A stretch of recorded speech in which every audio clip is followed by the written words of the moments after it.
ሰላም እንዴት ናችሁ? የነጆም ኩኪንግ ቤተሰቦች ቤዛ ክፍል 95 ይዤላችሁ መጥቻለሁ። ላይክ፣ ሸር፣ ሰብስክራይብ በማድረግ እስከ መጨረሻው አብረውን ይቆዩ። ዛሬ ወይዘሮ ዘርፌ ያልጠበቀችው ነገር ገጥሟታል። በጣም ደንግጣለች። ሉላ ማታ እነሳሚ ጋር እንደተመካከረችው ወይዘሮ ዘርፌ የምትጠጣው ቡና ውስጥ የእንቅልፍ ክኒን በመጨመር ነበር ይህንን ጉድ ሁሉ ያደረገቻት።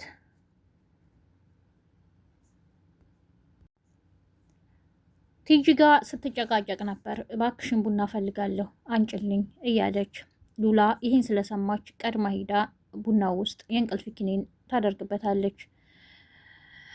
ቲጂም ስትመጣ እባክሽን ሉላ አሁን ትንሽ እናውራ ቡና እየጠጣሽ ትላታለች። አይ አንቺ ጠጪ እኔ አሁን ጠጣሁ ብላ ቀርታ ትሰጣታለች። ቡናዋንም ጠጥታ ስጨርስ ወደ ወይዘሮ ዘርፌ ይዛላት ትሄዳለች።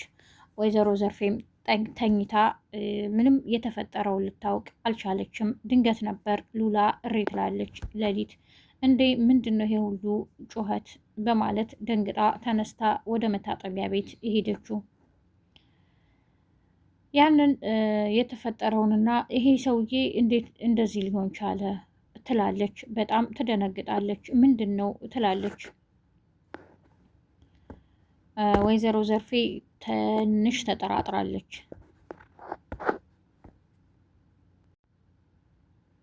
ቤዛ ይሄ ነገር ግን በጣም ከባድ ነው እህቴ፣ የሆነ ችግር እንዳይፈጠር እኔ ላንቺ እፈራለሁ፣ አስብልሻለሁ እያለቻት ነበር እህቷን።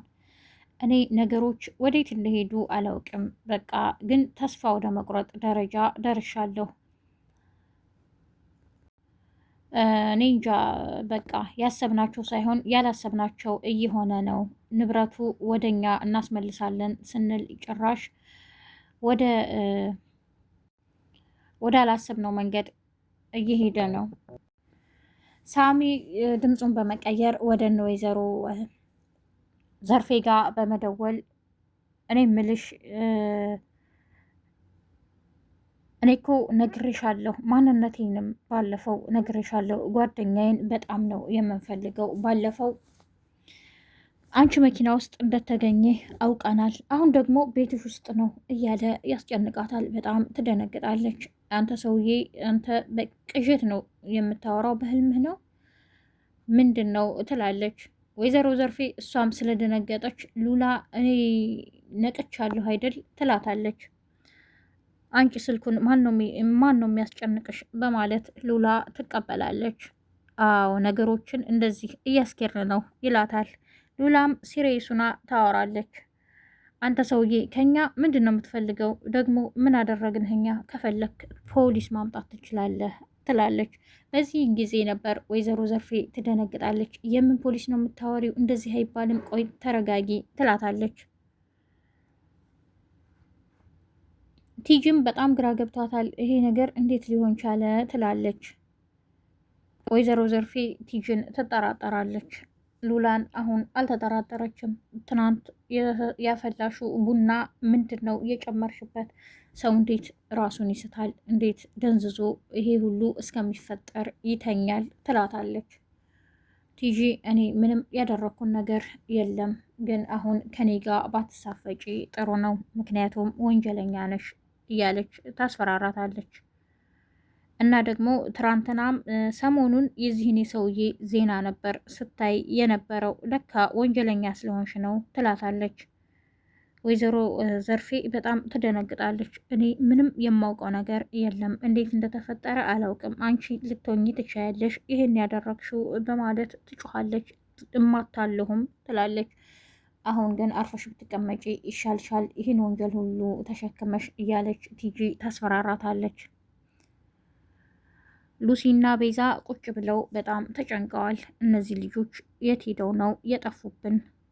እስካሁን ድረስ ስልክም አልደወሉም። ምናልባት ፖሊስ ይዟቸው ቢሆንስ እያለች ታወራለች። ሉሲ አይ ቤዛ አትጨናነቂ፣ አይ ችግር የለውም ምንም አይሆንም ትላታለች።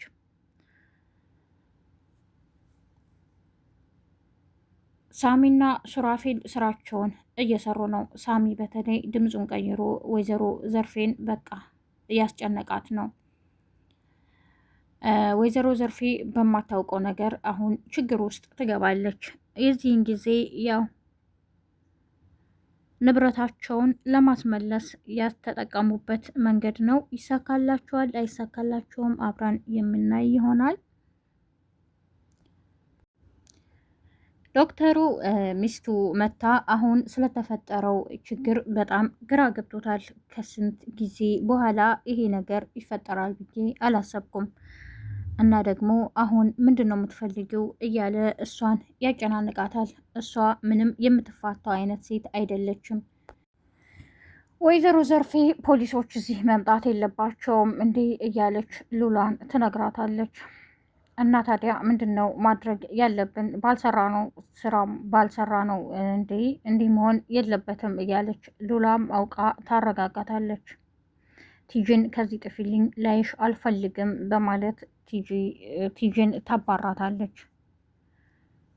አሁን ግን ያለሽበት ሁኔታ ጥሩ አይደለም፣ ስለዚህ ከነ ወንጀልሽ እኔን መንከባከብ ነው ያለብሽ እያለች ቲጂ ማስፈራሪያ አግኝታለች። ወይዘሮ ዘርፌ እንዴ ከዚህ በፊት እኮ ይሄንን ቤት ብገዛሽ ይሄንን ድርጅትሽን ብገዛሽ እያለ ያማክረኝ ነበር፣ እኔ ግን እያለች ያመነታች ትመስላለች። እንዴት ይሄ ነገር ሊፈጠር ቻለ? የሆነ ሴራማ አለ ትላለች ብቻዋን። ቤዛና ኮቻ ተጨንቀው ስለነበር ወደ ነሳሚ በመደወል ነገሮች ሁሉ እንደተስተካከሉና እንዳታስቡ እንዳትፈሩ እያሉ ይነግሯቸዋል። እነሳሚ ከስንት ቀን በኋላ ያለባቸውን ጭንቀታቸውን ወደ ወይዘሮ ዘርፌ ስንት ከደከሙ በኋላ ነገሮች ዛሬ ተሳክቶላቸው ደስ ብሏቸዋል። የዛሬው ክፍል ይህን ይመስል ነበር። በቀጣይ ክፍል የሚፈጠረውን አብረን የምናይ ይሆናል። ነጁም ኩኪንግ ላይክ፣ ሸር፣ ሰብስክራይብ በማድረግ እስከ መጨረሻው አብራችሁን ስለቆያችሁ አመሰግናለሁ። ያላችሁበት የዓለም ዳርቻ ሰላማችሁ ይብዛ። መልካም ቀን ባይ